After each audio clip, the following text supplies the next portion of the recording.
네, 오늘은 우리 발람의 첫 번째 예언이라는 제목으로 함께 말씀을 나누겠습니다. 발람은 발락의 초청에 응해서 이제 길을 떠났습니다. 하나님 또한 이 발람이 떠나는 것을 허락하셨습니다.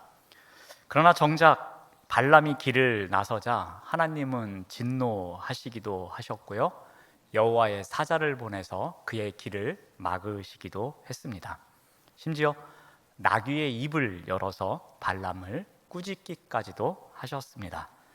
자, 이것은 발람에게 하나님께서 하신 말씀만 전할 것을 다시 한번 주지시키기 위한 하나님의 어떠한 행동이셨습니다.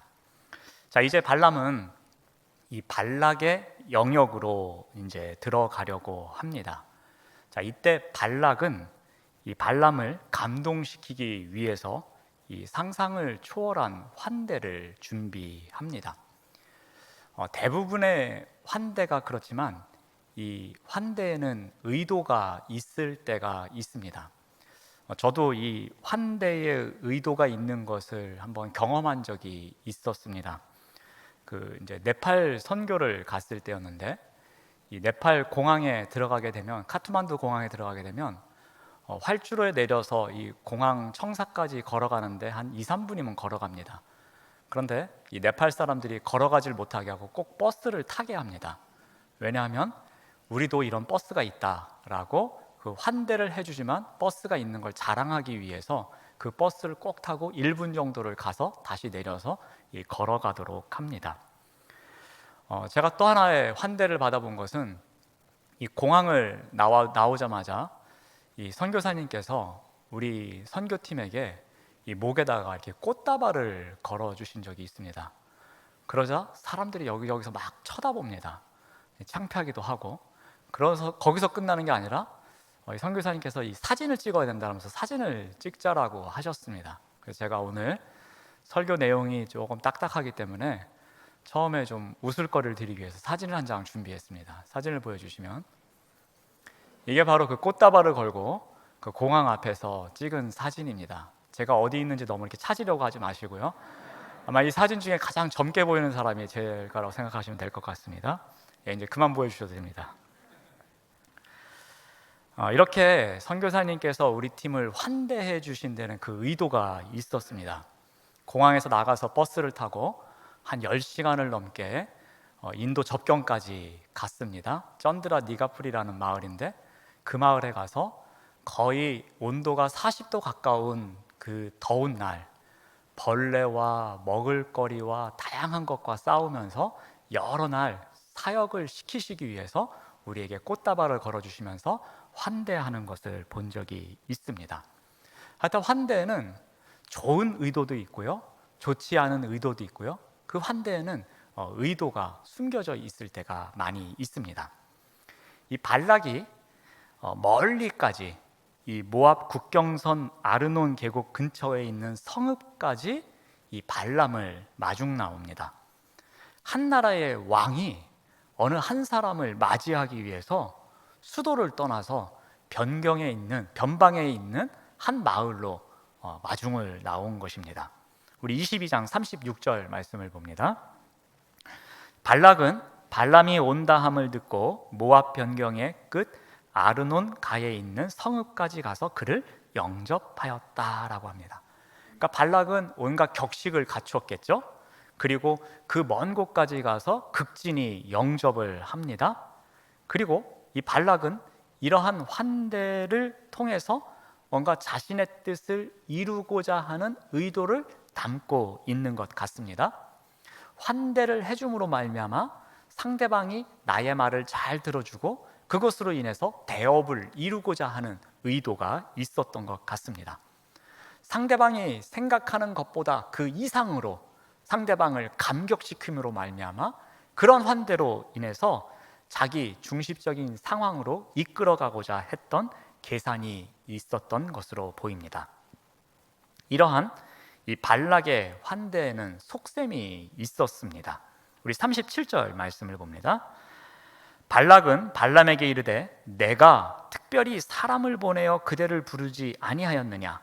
그대가 어찌 내게 오지 아니하였느냐? 내가 어찌 그대를 높여 존귀하게 하지 못하겠느냐라고 합니다. 자, 발락이 발람에게 이야기를 합니다. 내가 너를 위해서 얼마나 환대해 주려고 기다렸는지 아느냐라고 말합니다. 자, 그런데 이 37절에 나오는 발락의 이야기를 가만히 들여다보면 이 환대의 주인공이 좀 바뀐 것 같습니다. 환대의 주인공은 상대방이어야 합니다. 그런데 발락은 자기 이야기를 많이 합니다. 내가 특별히 사람을 보내서 너를 환대하려고 했다 하지만 나를 강조하고 있습니다. 또 내가 그렇게 불렀는데 어떻게 내게 안 올 수가 있느냐 라면서 또 나를 강조합니다. 그리고 세 번째 어떻게 합니까? 내가 어찌 그대를 존귀하게 여기지 못하겠는가 라면서 또 자신을 강조하고 있습니다. 자, 발락의 격앙된 심정이 보이기도 합니다. 특별히 노력을 한 것은 맞는 것 같습니다. 그런데 이 환대의 중심에는 상대방, 즉 발람이 있는 것이 아니라 내가 어떻게 했고 내게 오면 다 해결될 것이고 내가 다 할 수 있는데 왜 그랬느냐라면서 마치 그 환대의 중심에 자신이 있는 것처럼 강조를 하고 있습니다. 또한 발락은 이 환대를 통해서 내가 돈으로 모든 것을 다 할 수 있다고 했는데 라는 뉘앙스를 비추면서 마치 오만한 모습을 보여주기도 합니다. 자, 이러한 발람의 환대에 대해서 이제 이 발람이 어떻게 합니까? 발람은 아무래도 이 발락의 속셈을 좀 알고 있었던 것 같습니다. 그래서 그는 자신의 한계를 드러내는 말을 먼저 합니다. 우리 38절 말씀을 보시면 발람이 발락에게 이르되 내가 오기는 하였으나 무엇을 말할 능력이 있으리이까? 하나님이 내 입에 주시는 말씀 그것을 말할 뿐이니이다 라고 합니다. 발람이 말을 애매하게 합니다.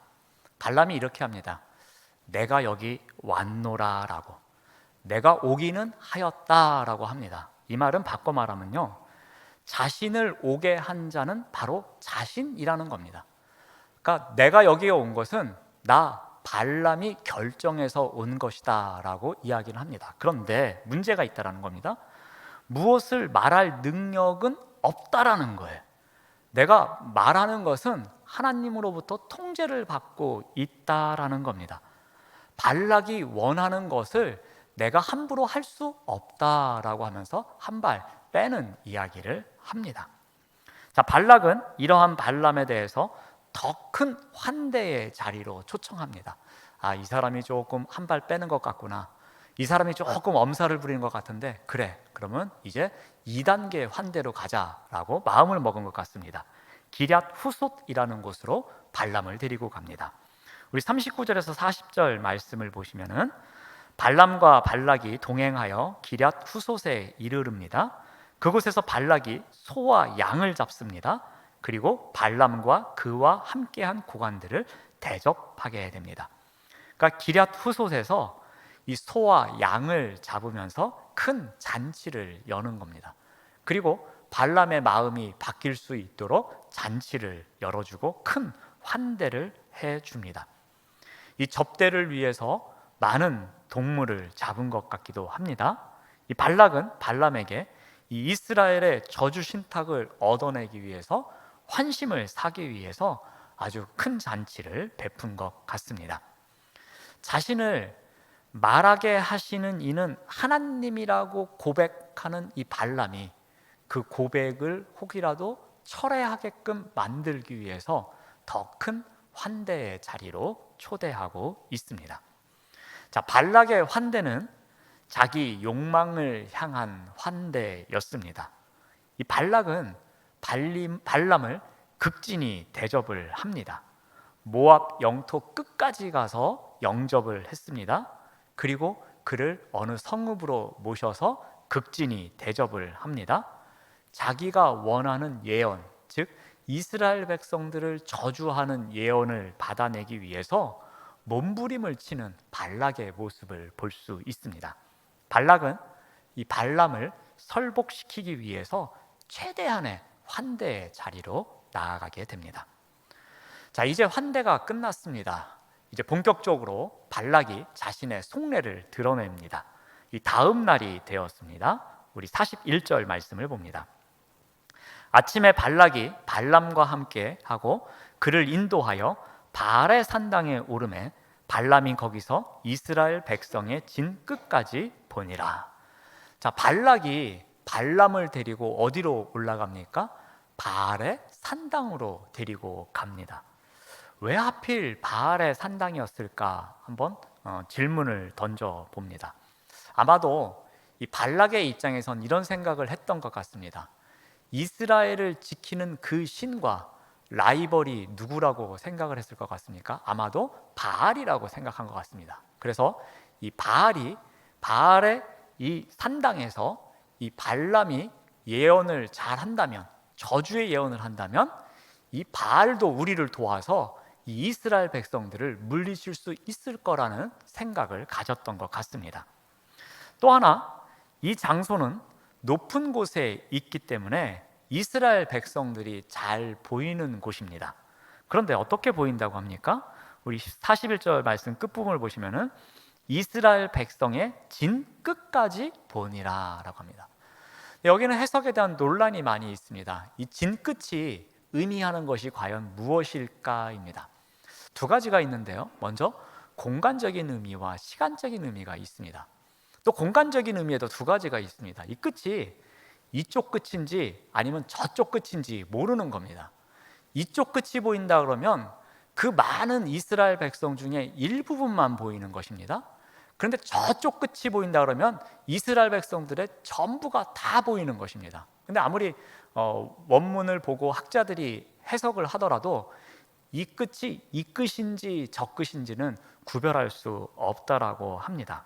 근데 오늘은 전체를 보는 것으로 한번 해석을 하면서 이 부분을 진행해 보고자 합니다. 하여튼 이 바알의 산당에 올라갔는데 일부분만이 아닌 이스라엘 백성들 전체를 볼 수 있는 곳으로 데리고 간 것입니다. 자, 왜 그랬을까요? 그 백성들을 모두 다 내려다보면서 그들을 향한 저주를 쏟아낼 수 있도록 하기 위해서 이 바알 산당에 올라간 겁니다. 그러니까 바알 신의 힘도 빌리고 이스라엘 백성들이 다 보이는 곳에 가서 그들을 향해서 너희들 저주받아라 하고 선포할 수 있는 장소를 선택했던 것 같습니다. 자, 또 하나의 의미는 이런 공간적인 의미 말고 시간적인 의미도 있다라고 했습니다. 시간적인 의미로 해석하면 끝은 무엇입니까? 종말을 이야기하는 거겠죠. 이스라엘 백성들의 시간에 있어서의 끝, 종말이니까 무엇을 말하는 겁니까? 그들의 멸망을 의미하는 것입니다. 그러니까 이스라엘 백성의 진 끝까지 보니라 라는 이 의미에는 공간적인 의미와 시간적인 의미가 들어가 있는데, 공간적인 의미는 이스라엘 백성들을 전체를 내려다보면서 그들을 저주하는 것이고요, 그 저주는 곧 시간적인 의미, 이들의 끝, 종말을 의미한다라고 보시면 될 것 같습니다. 제가 조금 어렵게 설명을 드리는 건 아니죠? 네, 표정이 점점 이렇게 어두워져 가는 것 같은 두려움이 저에게 밀려옵니다. 자, 힘을 내시고, 자, 여기에서 이 발람은 이 발락에게 이 신탁을 위한 제사를 드릴 수 있는 제단을 구축하려고 나아갑니다. 자, 23장 1절 말씀을 봅니다. 자, 발람이 발락에게 이르되 나를 위하여 여기 제단 7을 쌓고 거기 숫송아지 7마리와 순양 7마리를 준비하소서 하매. 자, 이때 발람이 유난히 집착하는 숫자가 있습니다. 몇입니까? 7이라는 숫자입니다. 임시 제단을 만드는데도 7개, 숫소도 7마리, 순양도 7마리, 마치 하나님의 거룩성을 드러나는 신성한 숫자인 7을 상징하는 것처럼 보여집니다. 그는 여호와를 알고 있었고요, 또 여호와에 의해서 쓰임을 받는 사람으로서 이렇게 7개의 단을 준비하는 것이 당연한 것처럼 보여집니다. 그런데 성경 어디를 봐도 번제를 드리기 위해서 이렇게 단을 쌓는 곳은 없습니다. 그래서 이런 의미도 있습니다. 이 발람이 준비하고 있는 것은 하나님께 번제를 드리는 것도 있지만 그 번제단을 통하여서 이스라엘 백성들을 저주하기 위한 준비를 하고 있다라고 보셔도 될 것 같습니다. 여러분, 저주할 때는 주로 상대방이 있습니다. 그래서 그 상대방을 향하여 욕을 한다든지 어떤 비난하는 말을 한다든지 다양한 말과 행동을 통하여서 상대방을 비난하는 말과 행동을 하는 경우가 있습니다. 그런데 지금 발람은 저주를 위한 준비를 하면서 이 평범한 저주와는 다른 방법을 씁니다. 즉, 발람이 저주를 하려면 대상이 누구여야 합니까? 이스라엘 백성이어야 합니다. 그런데 제단을 다양하게 많이 만들고 있습니다. 그리고 그곳에서 번제를 드리는 것처럼 보여집니다.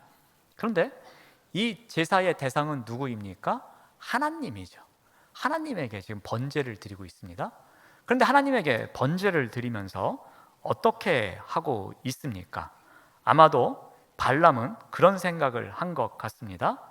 내가 저주하는 상대가 이스라엘 백성들인데 이스라엘 백성들에게 직접 저주를 쏟아붓지를 않고 하나님을 상대로 번제를 드리는 자리에서 이야기를 합니다. 하나님, 제가 보기에는 이 백성들은 복을 받을 자격이 없는 것 같습니다. 하나님, 이 백성들이 잘못한 것이 있는데 제가 그 단점을 몇 가지 한번 뽑아보겠습니다 라면서 이야기하고 싶었던 것 같습니다. 하나님, 이 백성들에게 복 주는 것을 원천적으로 막으셔야 합니다 라는 것을 이야기하는 자리로 만든 것 같습니다.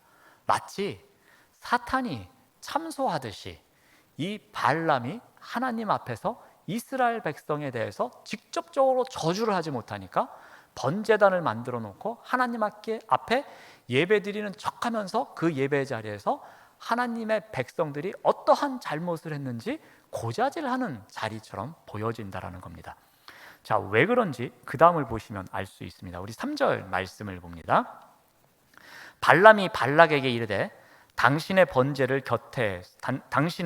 번제물 곁에 서소서, 나는 저리로 가리이다 라고 말합니다. 자, 이 번제단 내에 사람들은 놔두고서요, 자기는 조용한 곳으로 가서 하나님을 만나겠다라고 합니다. 자, 발람이 하나님께 어떻게 합니까? 우리 23장 4절 말씀을 봅니다. 하나님이 발람에게 임하시는지라 발람이 아르되 내가 7 제단을 쌓고 각 제단에 숫송아지와 순양을 드렸나이다 라고 합니다. 자, 장면을 한번 상상해 보시기 바랍니다. 자, 저쪽에서 제단이 쌓여져 있고 그곳에서 김이 모락모락 나고 있습니다. 그런데 이 발람이 조용한 곳으로 왔습니다. 그런데 때마침 그곳에 하나님께서 발람에게 임하셨다라고 하십니다. 임재하셨어요. 그러면 원래의 우리가 생각할 수 있는 순서는 임재하신 하나님께서 발람아, 내가 어떻게 하는구나 라면서 말씀을 하셔야 되는데 하나님이 말씀하시지 않고 발람이 곧바로 아뢰입니다. 하나님이 임재하시자마자 발람이 하나님 있잖아요, 제가 이런 걸 준비했고요, 이렇게 했고요 하면서 마치 7 제단에 쌓은 제단에 대해서 자신이 생색을 내는 것처럼 보여집니다. 하나님 앞에서 하나님, 제 이야기 좀 한번 들어보십시오, 큰일 났습니다 라면서 이야기하려고 하는 태세입니다. 자, 그러자 하나님께서 어떻게 하십니까? 마치 이스라엘 백성들에 대해서 참소하려고 나온 이 발람을 막으십니다. 우리 5절 말씀을 봅니다. 여호와께서 발람의 입에 말씀을 주셨다라고 합니다. 이르시되 발락에게 돌아가서 이렇게 말해 라고 합니다. 이 말은 바꿔서 말하면 어떤 것이냐면은 발람이 대적하는 말을 하려고 했는데 그것을 차단하신 겁니다. 발람의 입에 다른 말씀을 주셔서 발람이 하고 싶은 말이 여기 턱 밑까지 막 차올라왔는데 그 말을 내뱉지 못하도록 하나님께서 막으셨다라는 이야기입니다.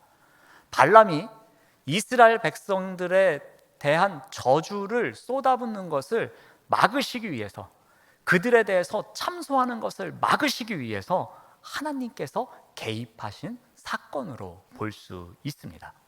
이것이 바로 하나님의 은혜였습니다. 우리도 이럴 때가 있죠. 감정이 막 격해집니다. 그래서 누군가를 찾아가서 내가 오늘은 그 사람과 단판을 짓겠다라고 막 씩씩거리면서 갑니다. 내가 오늘 이 말 꼭 하겠다라고 딱 갔는데 막상 상대방의 얼굴을 보는 순간에 턱 밑까지 차올라왔던 그 말을 내뱉지 못하고 그냥 한 번 더 참고 돌아오는 경우가 있습니다. 그래서 돌아오는 길에 그런 생각을 하죠. 말 안 하길 참 잘했다. 이 말 안 했길래 다행이지, 말했으면 정말 큰일 날 뻔했네 하면서 그렇게 후회하면서 감사하는 때가 있습니다. 바로 발람이 지금 그러한 상황입니다. 그러면서 우리는 어떻게 하죠? 이 또한 하나님의 은혜구나. 내가 그곳에 가서 심장이 떨려서 말하지 못한 게 오히려 다행이구나 라고 생각할 때가 있습니다. 바로 지금 발람이 그러한 경험을 하게 된 것입니다. 자, 이제 하나님의 은혜가 본격적으로 임합니다. 그 가운데에 발람을 어떻게 사용하시는지 한번 보겠습니다. 자, 발람으로 하여금 양심 선언을 하도록 하십니다. 우리 7절 말씀을 봅니다. 발람이 예언을 전하여 말하되 발락이 나를 아람에서 모압 왕이 동쪽 산에서 데려다가 이르기를 와서 나를 위하여 야곱을 저주하라, 와서 이스라엘을 꾸짖으라 하도다라는 거예요. 자, 지금 발람이 이제 어떤 이야기를 합니까? 내가 여기 온 것은 다 발락 때문이다라는 거예요. 발락이 나를 저 먼 곳에서로부터 불러와 가지고 나로 하여금 저주도 하고 꾸짖으라고 했다라는 거예요. 그러면서 이 모든 상황에 대해서 양심 선언을 하고 있습니다. 지금 사람들에게는 발람은 매우 유명한 점술가입니다. 메소포타미아에서 스카웃된 사람입니다. 그런데 그 사람이 와서 이스라엘을 향하여 그 높은 곳에서 저주를 쏟아붓는 말을 하면 그곳에 있는 모든 사람들은 그 말을 믿었을 것입니다. 함께 이스라엘 백성들을 저주하면서 비난을 쏟아부었을 것입니다. 이 저주에 동조했을 것입니다. 그런데 이런 상황에서 발람은 양심 선언을 합니다. 자기를 불러서 이스라엘을 저주케 한 것은 여러분의 왕입니다 라고 이야기를 합니다. 이것 또한 하나님께서 강권적으로 개입하시는 순간이었습니다. 발람으로 하여금 이러한 선포를 하도록 그의 입술에 할 말씀을 주신 것이었습니다. 또 이렇게 선포합니다. 8절 말씀을 봅니다. 하나님이 저주하지 않으신 자를 내가 어찌 저주하며 여호와께서 꾸짖지 아니하신 자를 내가 어찌 꾸짖겠느냐라고 이야기합니다. 발람은 하나님께서는 이스라엘 백성들을 저주하지 않으신다라고 합니다. 그분은 이 백성들이 복을 받을 사람들이라고 선포합니다. 또 9절에서 이렇게 말합니다. 내가 바위 위에서 그들을 보며 작은 산에서 그들을 바라보니 이 백성은 홀로 살 것이요 그를 여러 민족 중에 하나로 여기지 않으리로다 라고 합니다. 또 발람을 통하여서 이 백성들이 어떠한 백성인지를 선포하고 계십니다. 이 백성은 홀로 살 백성이라고 이야기를 하십니다. 우리가 잘못 오해하면은 이스라엘 백성들이 왕따인가 보다라고 생각할 수 있습니다. 그런데 여기서 말하는 이 홀로는 다른 백성과 어울릴 수 없다라는 의미입니다. 그 이유가 이 홀로는 뛰어나다 또는 탁월하다, 비범하다라는 의미를 담고 있습니다. 즉 이방 나라들과 비교할 수 없을 정도로 뛰어난 백성들이다라는 겁니다. 하나님께서 동행하는 백성들이다, 하나님의 축복을 받는 백성들이다, 하나님의 말씀이 있는 백성들이다. 그러므로 이들은 다른 민족과는 비교가 안 될 정도로 구별된 삶을 살아가고 있는 백성들이다라는 것을 선포하고 있는 것입니다. 이 발락과 발람은 이스라엘을 저주하기 위해서 한자리에 모였습니다. 어찌 보면 이스라엘의 대적들입니다. 하나님의 백성이 가는 길에 뜻하지 않는 음모가 기다리고 있는 상황입니다. 자, 그런데 이 가운데에서 아주 중요한 사건이 하나 일어났습니다. 자, 음모가 진행되는 동안에, 즉 이 바알의 산당에 발락과 발람이 올라가 있고 제단을 쌓고 막 그러는 상황 가운데 과연 이스라엘 백성들은 어디에서 무엇을 하고 있었는가입니다. 여러분, 이스라엘 백성들은 지금 어디에 있습니까? 모압 평지에 있습니다. 그곳에서 그냥 아무 대책 없이 그냥 기다리고 있는 것입니다. 하나님께서 이제 다음 길을 이끌어 가시겠지라는 믿음을 갖고 모압 평지에서 평온한 마음으로 기다리고 있는 때였습니다. 그런데 그곳을 바라보는 이 바알의 산당에서 이들을 저주하기 위한 음모가 지금 진행 중에 있습니다. 이러한 순간, 음모가 펼쳐지고 있는 순간에 그 음모가 성공적으로 흘러갈 수 있는 상황이었습니다. 자, 그런데 이 음모가 진행되는 것을 이스라엘 백성들은 알고 있었습니까? 모르고 있었습니까? 그들은 이것을 모르고 있었습니다. 발락과 발람 사이에 어떤 이야기가 오갔는지, 발락이 사람들을 몇 번씩이나 보내면서 발람을 초청해 오는지, 그리고 얼마나 많은 돈을 주겠다고 했는지, 그 모든 음모가 진행되는 것을 이스라엘 백성들은 아무도 모르고 있었습니다. 성경에서는 이스라엘 백성들이 어떻게 했다라는 것을 한 줄도 기록하고 있지 않습니다. 자, 그런데 이 모든 것을 알고 계시는 분이 계셨습니다. 바로 하나님이십니다. 하나님은 이 음모가 진행되는 처음부터 끝까지 그 모든 과정을 알고 계셨습니다. 그리고 그 과정 속에 개입을 하십니다. 메소포타미아 지역에 주술가를 불러서 이스라엘에게 저주를 퍼부으려고 하는 발락의 의도를 하나님은 알고 계셨으며 그것을 계속해서 지금 차단하고 계셨습니다. 오히려 역으로 이스라엘 백성들을 축복하는 말씀을 선포하십니다. 우리 23장 10절 말씀을 봅니다. 야곱의 티끌을 누가 능히 세며 이스라엘 4분의 1을 누가 능히 셀고 나는 의인의 죽음을 죽기 원하며 나의 종말이 그와 같기를 바라노라. 아멘. 발람을 통하여서 또 선포되는 말이 어떤 말입니까? 산꼭대기에서 내려다본 이 이스라엘 백성들은 먼지들이 모여서 구름을 이루는 것 같이 정말 그 셀 수도 없을 정도의 엄청난 숫자가 모여 있는 것입니다. 이것은 아브라함에게 했던 약속, 야곱에게 했던 약속이 성취되었음을 이 발람의 눈을 통해서 목격해 한 것입니다. 우리 아브라함을 향한 약속이 무엇이었습니까? 우리 창세기 13장 16절 말씀을 봅니다. 내가 내 자손이 땅에 티끌 같게 하겠다라고 아브라함에게 약속을 해주셨습니다. 또 야곱을 향한 약속의 말씀은 창세기 28장 14절입니다. 내 자손이 땅에 티끌같이 되어 내가 서쪽, 동쪽, 북쪽, 남쪽으로 퍼져 나갈 것이다 라고 약속의 말씀을 주셨습니다. 발람은 이스라엘의 광대함을 바라보면서 이 축복의 말씀을 다시 한번 선포합니다. 그 이전부터 이 백성들을 향하여서 선포되었던 약속의 말씀이 이렇게 성취되고 있구나, 하나님은 놀라우신 분이구나 라는 믿음의 고백이 이 10절에서 선포되고 있었던 겁니다. 그래서 발람이 자신도 어떻게 되기를 말합니까?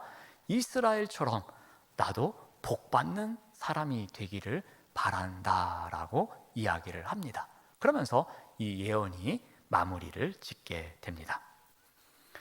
이 발락은 발람을 이용해서 은밀한 방법으로 이스라엘을 저주하려고 했습니다.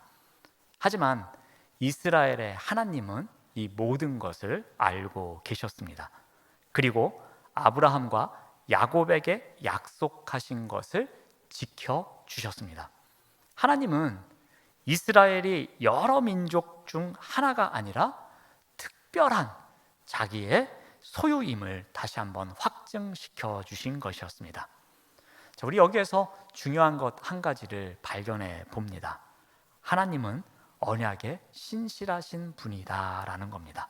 발람의 첫 번째 예언을, 이 과정을 통해서 이스라엘을 향한 그 약속을 계속해서 지켜나가시는 분이다라는 것을 보여주고 있습니다.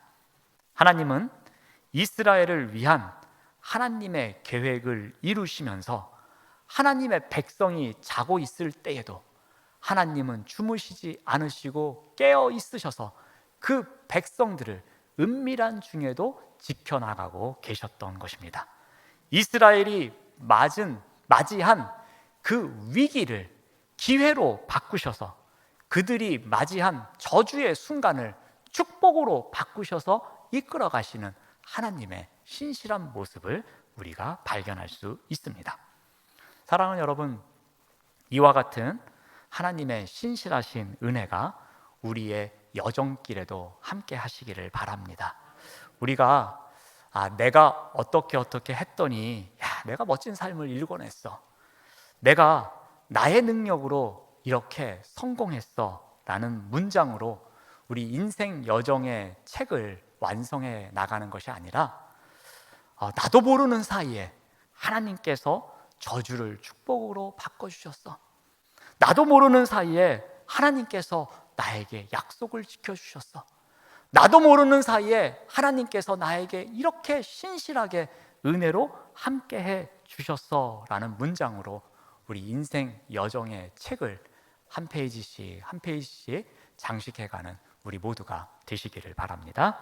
기도하겠습니다. 하나님 감사합니다. 우리도 모르는 사이에 우리의 인생길에 개입하셔서 하나님의 은혜로 가득 채워주심에 감사드립니다.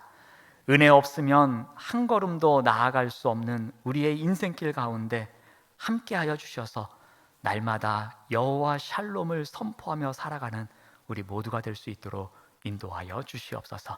예수님의 이름으로 기도드립니다. 아멘.